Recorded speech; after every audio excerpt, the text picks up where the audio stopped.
Because some of these stories, I mean, they're based on some base history that has been embellished in a theological way so that there is a connection to both the history as it goes on as well as the Old Testament.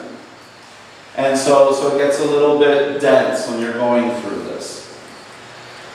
Now, Joseph took Mary as his wife, and I believe it was while they were still engaged.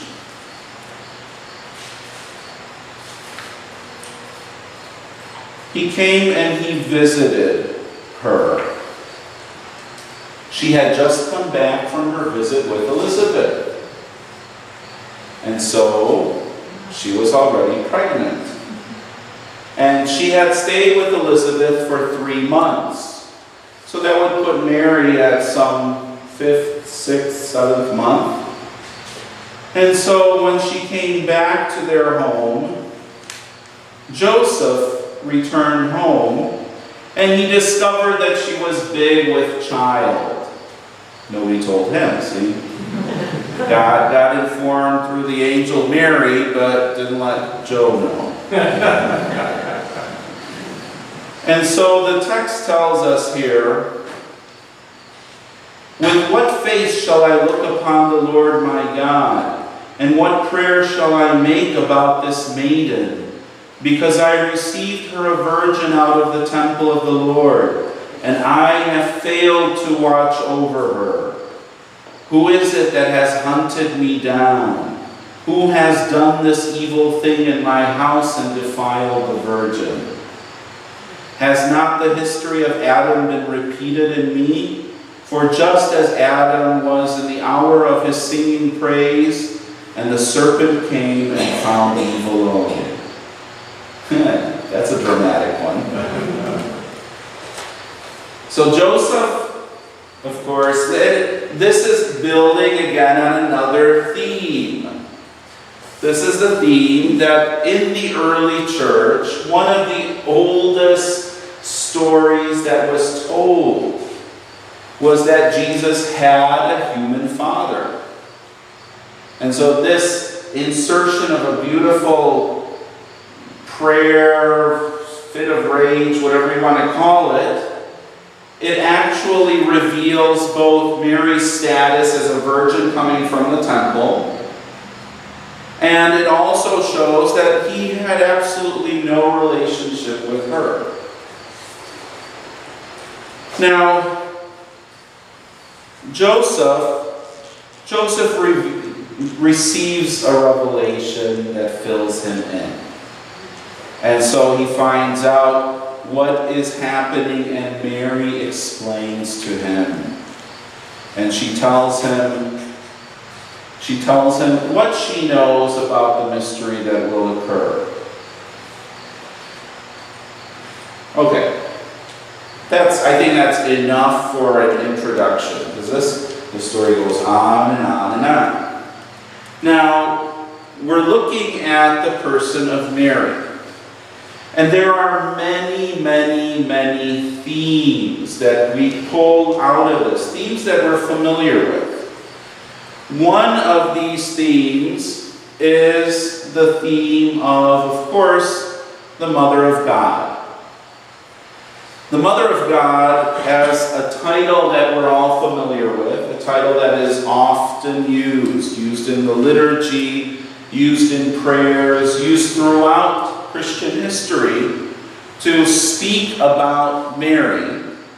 That is a title that really came as a later experience of the church. See, after the church was legalized in the early 4th century, there was a big surprise that awaited the fathers.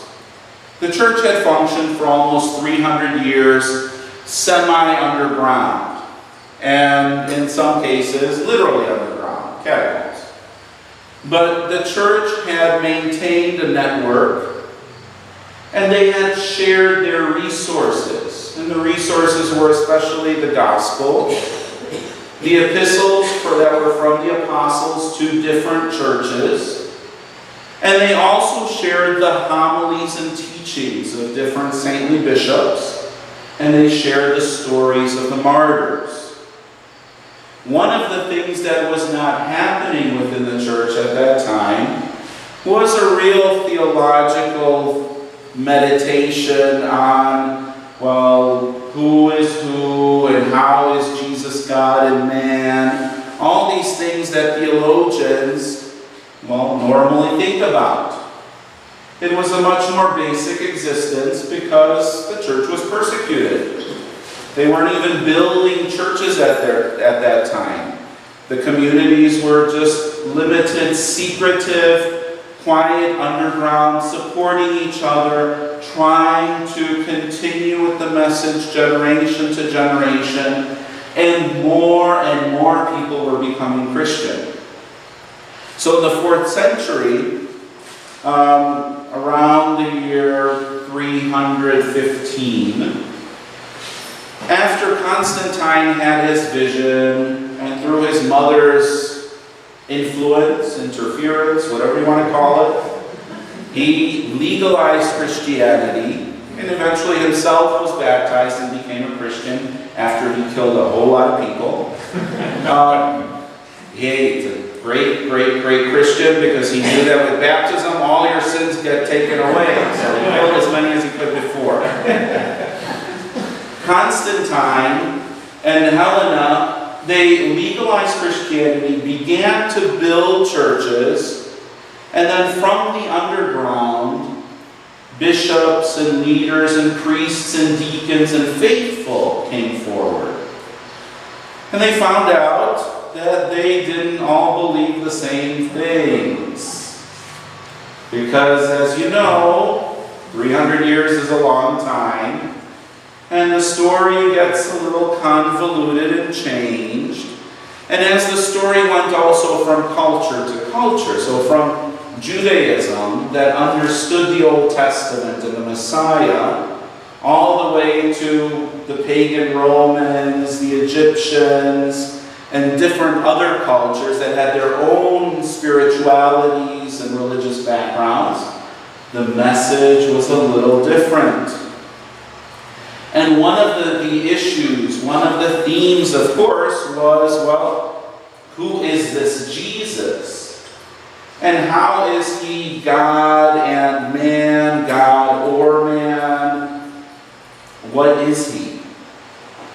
And that's why, so you can say within less than 10 years, so from about 313 is the Battle of the Milvian Bridge that puts Constantine as the sole Roman emperor. And with that begins the process that leads to the freedom for Christians to the end of persecution. So within about a dozen years, 325, Constantine himself is already being driven crazy by all these Christians who believe all different kinds of stuff and who have varying opinions, and one bishop won't talk to another, and they're not going to celebrate, and they don't like them, they don't believe the same thing. All this is going on, so Constantine says, that's enough, we're going to all get together in the Council of Nicaea. And the Council of Nicaea in the year 325, it basically spelled out what we believe as a Christian church. And it spelled out, it created words to express specific ideas. So that we know that Jesus is both human and divine. How? Well, that came at a later council. They didn't answer all the questions. That's why you have Constantinople, Ephesus, Chalcedon, so that obviously the questions kept on coming back. But the big concern about who Jesus is, at least for the human part of Jesus, most of that could be answered by looking at his mother. Because there was that one experience that would verify and authenticate his humanity. And of course, this is pre-DNA, so they couldn't do that. But it was the story of his birth. Because if he was indeed born just as every human being, then he was indeed human. And so that is where the church begins its meditation on the Incarnation of Christ. Literally at his birth. They weren't as concerned about the Annunciation. I mean, they knew the process. So Annunciation to birth, 9 months. And the way that they established that it would actually be recognized as both human and yet supernatural was that the feast day of the Annunciation is what day? March 25th. What day is Christmas?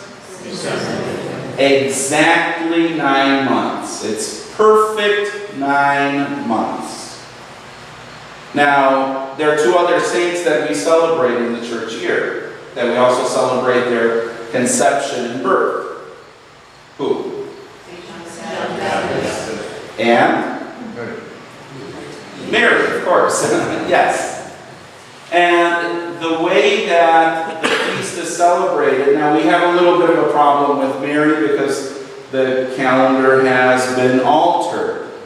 Since the early church set up the calendar, Mary's birth is celebrated on September 8th. And in the early church, her conception was celebrated on December 9th. Okay, so John and Mary, when you look at the original dates of the celebration of the feasts, you'll notice that John is 9 months minus a day, and Mary is 9 months plus a day, showing that it's a natural experience. We don't know exactly, it's a guesstimate 9 months. Okay? So that was the first way that they focused on humanity and divinity.